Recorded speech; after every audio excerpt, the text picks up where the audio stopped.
प्रभु प्रत्येक को बाहुल्य रूपे आशीर्वाद करंतु। आज कार्यक्रम आम समस्त अति जरूरी कार्यक्रम अटे। आ द्वारा प्रभु आम सहित से वाक्य द्वारा कथा होगा चाहती। आज जो प्रसंग में प्रभु को वार्ता रखा चाहे ता हूँ शैतान रो बाइबल डोर। शैतान रो बाइबल डोर माने बाइबल रो क्यों पुस्तक रो क्यों अंश को शैतान बहुत डरे। से भी डरुआटा से को विषय को डरे सेटा मु कहवाई चाहे। और बाइबल रो को को अंश को से घृणा करे से गुड़ाक नथिले हेई न थांता कि से गुड़ाक कहीं लिखाई एटा शैतान रो मुंडरे चली कहवाई चाहे। बाइबल को तो से घृणा करे कि बाइबल रो केतोटी पर्टिकुलर अंश को से ओमिट करथिले था बोलिवाटा तार माइंड रे अछि हेई पारला नहीं लिखाई जाइछि।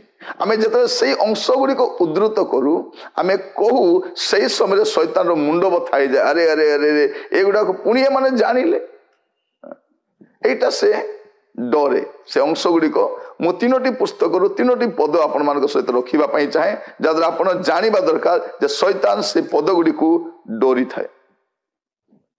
प्रथम विषय होछि प्रभु यीशु ख्रीष्टंकर जगत को आगमन करिवार जो वार्ता दिया गला सेटा आदि पुस्तक तार 3 पर्व तार 15 पद जतले शैतान आदम और हवा को से भूलेला तापर पकेला से समय गोटे प्रतिज्ञा करा जाउछि जे जो शेष आदम आसीबे से तोर अवस्था कौन करिवे सेटा से लिखा जाउछि। कौन लिखा जाउछि आंबे तुम्भर और नारीर मध्य पुणी तुम्भ वंश और तांको वंश मध्य वैर भाव जन्माइबा से तुमर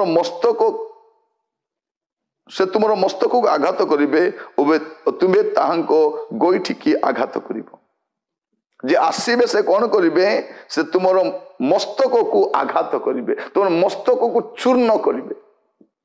एमितिका जने व्यक्ति आसीबे एटा जतले रेकॉर्डेड हे गला से पूरा छानिया से भाबुतिला एमान को तो मु पकई देली यार परे आउरी कई आसीबे नाही मु एमिति जिनिली एमिति जिनि चालू थिबी एटा शैतान रो मुंडरे पसिथिला।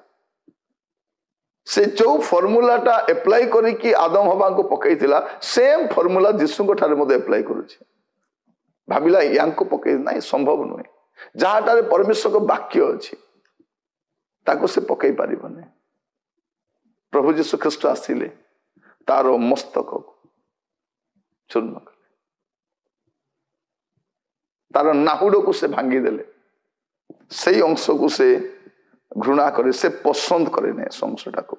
आ गोटे अंशटा आप देखिए जुनस पुस्तक लिखा जाउछि सेटा होछि प्रभु यीशु ख्रीष्टंकर प्रभु यीशु जगत को आसिला परे तांकर जन्म समय मारिबा पई चेष्टा कला पारिला नहीं। लोक मान पत्थर पर्वत रु ठेली देवा चाहिए सेटा भी है नहीं। मरिब तो मरिब क्रूसर तले हेले आसिक मर नाई जीशु क्रूसरे मले मला पर तार गोटे भरोसा थिला जा हो मरीगले। किंतु आउ गोटे पुस्तक होछि जुनस पुस्तक जोठी प्रभु यीशु ख्रीष्टंकर मृत्युर पुनरुत्थान कथा लिखा जाए। प्रभु यीशु को चिन्ह मागिले प्रभु यीशु गोटे चिन्ह देले जुनस भविष्य वक्ता जेपरि 3 दिन 3 राति भूगर्भ थिले ठीक से मनुष्य पुत्र मध्य रहिबे यही अंश को उद्धृत कले।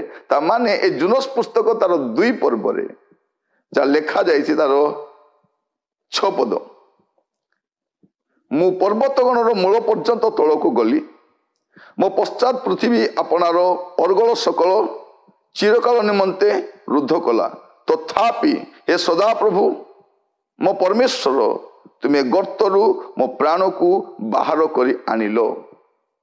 यही कथा प्रभु यीशु ख्रीष्ट मृत्यु भोग करिवे समाधि रखा जिवे किंतु से मृत्यु को जय करी उठिबे से कबर को फिटाई करी बाहरी आसीबे से मृत्यु द्वारा आबद्ध होई रहिबे नै। यही प्रोफेसी जेतेबेले जुनस पुस्तक रे हम देखुछु एईटा को से घृणा करे शैतान रो डर एई पद गुडा को आ प्रभु यीशु ख्रीष्ट ता से सफल कले।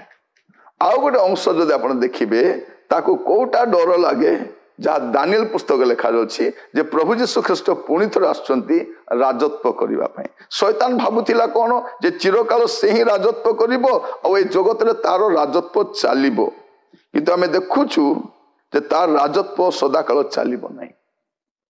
प्रभु यीशु ख्रीष्ट राजत्व द्वितीय आगमन करिवे से आउ से राजत्व करिवे जहाँ आपण माने दानिएल पुस्तक तार 7 पर्व तार 9 रु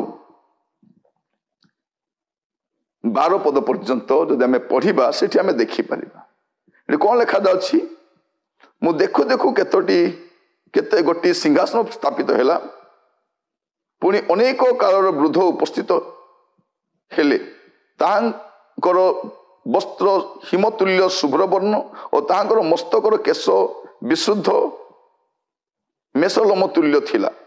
ताहांकर सिंहासन अग्नि शिखा सदृश तहिर चक्र सकल ज्वलंत अग्नि सदृश ताहांक सम्मुखर अग्नि सत निर्गत होई बहिला सहस्र सहस्र ताहांकर परिचर्या कले ओहित ओहित ताहांक सम्मुखर उभा हेले विचार सभा बसिला और पुस्तक मान फिटा गला। सही सुंगर